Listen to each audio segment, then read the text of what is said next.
Christ says, "You will receive power when the Holy Spirit comes upon you, and you will be my witnesses in Jerusalem, throughout Judea and Samaria, and to the ends of the earth." How do we do that?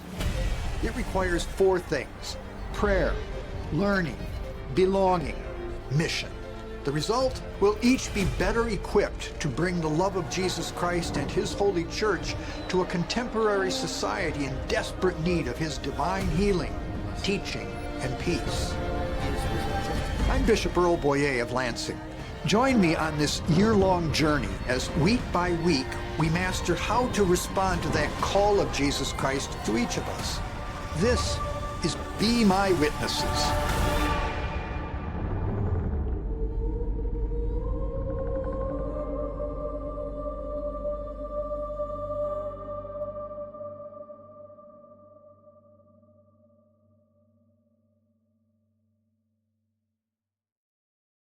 My sisters and brothers in the Lord, welcome to week 44 of BMW, Be My Witnesses.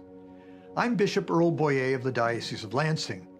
This week, we begin our final cycle of missionary formation. Recall that in the first chapter of the Acts of the Apostles, Jesus does not ask the apostles to be His witnesses, nor does He command them. Rather, He merely states, "You will be my witnesses." It is this grace which has been at the heart of all we have been doing this past year. So one more time, let us begin with prayer, especially the prayer of adoration. "O come, let us adore Him." I know that is part of a Christmas carol, "O come all ye faithful." But if we are to be so caught up in Jesus Christ that we automatically become His witnesses, it will be because we are with Him face to face, adoring the one who saves us and gives ultimate meaning to our lives. Every morning, priests, deacons, consecrated men and women, and many laity say the Liturgy of the Hours. We begin with the invitatory Psalm 95. This is a fascinating psalm. It has 2 parts. The first part deals with the fact of who God is and what our response to God must be. The first and third stanzas of this first part are calls to worship and to worship all day long. This is ultimately the only response we can make to our good God who has given us so much. These 2 stanzas surround a statement that God simply is. He is the rock, the king, the creator, the shepherd. In a sense, this intervening stanza provides the motive for why we are worshipers and why our only response to God must be to worship Him. The second half of the psalm comes almost as a surprise. Most of us would be content with ending the invitatory psalm before we get to this part. For this second part qualifies a particular aspect of our worship.